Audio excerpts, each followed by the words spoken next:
Hallo julle, vandag wil ek na die fundamentele telbeginsel kyk, wat die nuwe werk is vir die graad 12s in waarskynlikheid.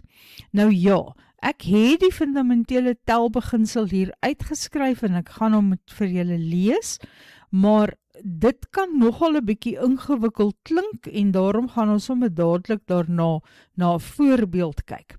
Dit sê, as daar NA uitkomste in gebeurtenis A is en NB uitkomste in gebeurtenis B, dan is daar NA vermenigvuldig met NB uitkomste in gebeurtenisse A en B saam. Goed, en dan verduidelik hulle vir ons hierdie notasie. Ek gaan na die notasie kyk nadat ek na hierdie voorbeeld gekyk het. Nou, ek het hier 5 boeke en ek wil weet op hoeveel maniere kan ek hierdie 5 boeke op 'n rak rangskik. Nou ja, nes ek begin met my boeke, kom ons beweeg hierdie so 'n bietjie op. Kom ons sit hom daar. Nes ek begin met my boeke, kan ek sien hoeveel keuses het ek. Ek kan enige een van daardie 5 kies. So, daar is 5 keuses. Nou, ek sê nou maar ons het hierdie boek gekies en hy is nou weg. Daar sê hy is nou op die rak. Nou vir my tweede boek, hoeveel keuses het ek nou?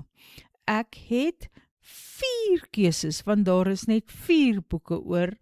So ek kan kies uit 4 en dan is nog 'n boek weg en hy is op die rak. En daarna het ek nou net hierdie 3 boeke waaruit ek kan kies. So dit is 3 boeke en kom ons vat hierdie een en daar's hy op die rak. Nou het ek net 2 boeke waaruit ek 1 kan kies. So daar is my boek wat ek gekies het. En laastens is daar net 1 boek, so is eintlik nie meer 'n keuse nie. Goed, so wat die fundamentele telbeginsel nou sê, is dat ek die aantal maniere waarop iets kan gebeur, moet vermenigvuldig. So dit wil sê, die aantal maniere wat ek dit kan rangskik, kom ons sê my aantal maniere, gaan wees 5, omdat ek aanvanklik 5 keuses gehad het, maal 4, dan maal 3, maal 2, maal 1. En ons kan dit dan vermenigvuldig. Dit gee vir my, ek dink 120, ek sal dit nou kontroleer. Jy kan ook in die tussentyd maar kontroleer. So, daar is 120 maniere hoe ons hierdie boeke kon rangskik. Nou, in plaas daarvan om te skryf 5 mal 4 mal 3 mal 2 mal 1, gaan ons en ons gebruik hierdie notasie. Nou ja, daar's 'n bietjie verwarring, dink ek, oor wat ons dit in Afrikaans moet noem. Ek ken dit as N-fakulteit. Ek sien die curriculumdokumente praat van N-faktoriaal. Ek dink dit is regtig belangrik, nie? Solank jy weet waarvoor die N met 'n uitroepteken staan. Dit beteken, ek moet met die getal N begin, en dan moet ek vermenigvuldig met die 1 net voor hom, so ek gaan dan 1 aftrek, en dan vermenigvuldig met die 1 net voor dit, en so moet ek aangaan, totdat ek by 1 kom. En daar is 'n N-fakulteit of N-faktoriaal knoppie op jou rekenaartjie, net daar langs die lock-knoppie, in die tweede ry. So, dit maak dit baie maklik, dit maak ons skryfwerk makliker, want dink nou net, as N 100 was, ons sou nie graag wil skryf 100 mal 99 mal 98 en so voort, tot by 1 nie. Maar goed, ek wil net gou weer deurgaan wat hier nou op hierdie bladsy staan. N-fakulteit is net 'n notasie, waar ons met 'n getal begin en dan vermenigvuldig ons met 'n een wat 1 kleiner is, en dan 2 kleiner is, soos 5, en dan 4, en dan 3, totdat ons by 1 kom. Wanneer ons 5 keuses kan maak vir die eerste plek, en 4 keuses vir die tweede plek, en dan 3 keuses, en dan 2, en dan bly dan net 1 boek oor, gaan ons al hierdie keuses net vermenigvuldig om die totale aantal keuses of uitkomste te kry.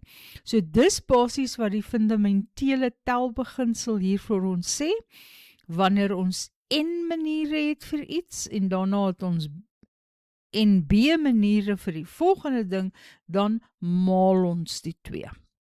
Kom ons kyk na nog 'n voorbeeld.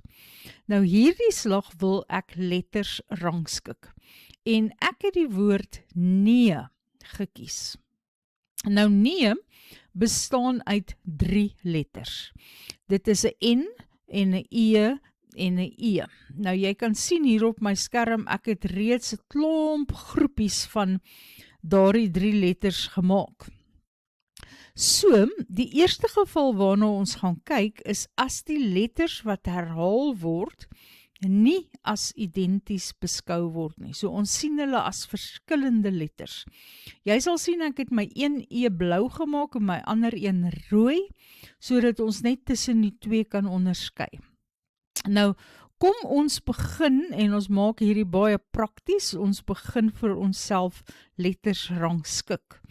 So die eerste een wat ek gaan vat is maar as ek die N eerste sit, en dan die blou E, en daarna die rooi E. Volgende gaan ek hierdie groepie vat, kom ek bring hulle nader, ek gaan weer eens my N eerste sit, maar nou gaan ek die rooi E eerste sit, en die blou E daarna sit.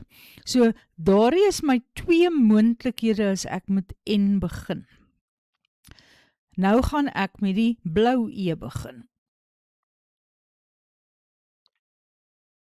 So, kom ons kry hulle. Daar is my blou E, kom ons sit die rooi E eerste, en direk na die bloue, en dan die N in die laaste een, of as ek weer eens met die blou E begin, en dan met die N, en dan met die E.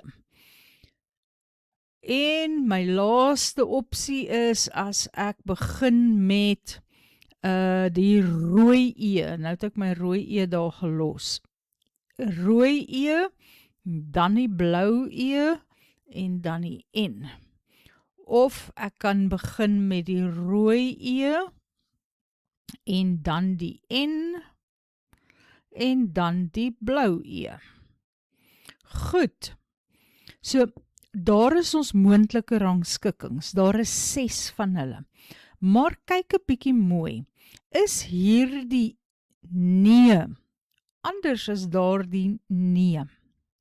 Jy sien, as ons letters as nie identies beskou nie, dan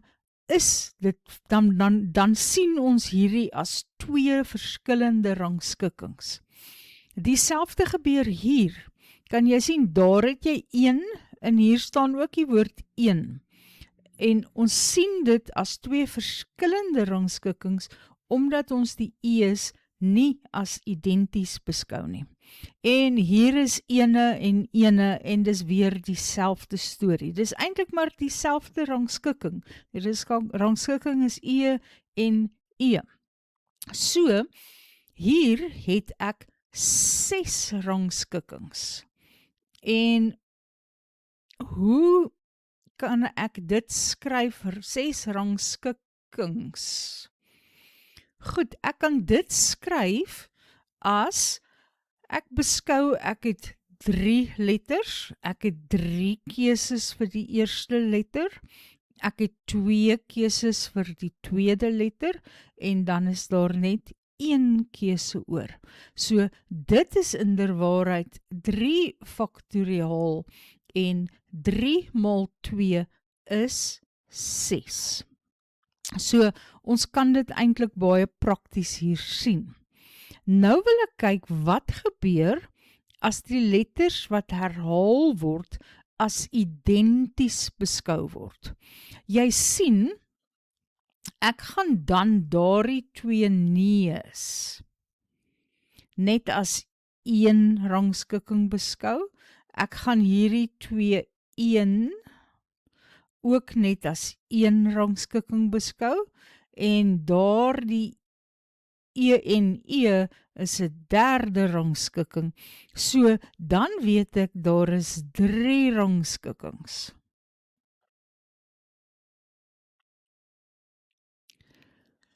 Nou, hoe sou ons dit gekry het? Wel, dit gaan nog steeds wees 3 factorial of 3 fakulteit, maar ek maak dit minder.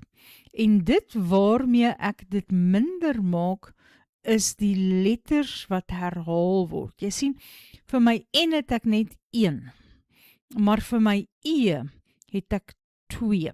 So altesaam is dit 3 letters, maar die E word herhaal, so ek moet dit minder maak, die manier waarop ek dit rangskik, deur 2 fakulteit te deel. Goed, ek gaan 'n volgende video doen, waarin ons na bietjie meer ingewikkelde, of net letters, woorde of rangskikkings met meer letters. Ek wil ook net sê, dit is toevallig dat al 3 hierdie woorde regte woorde is, dat die nee en een is. Dit hoef glad nie regte woorde te wees nie, ons kyk net na moontlike rangskikkings.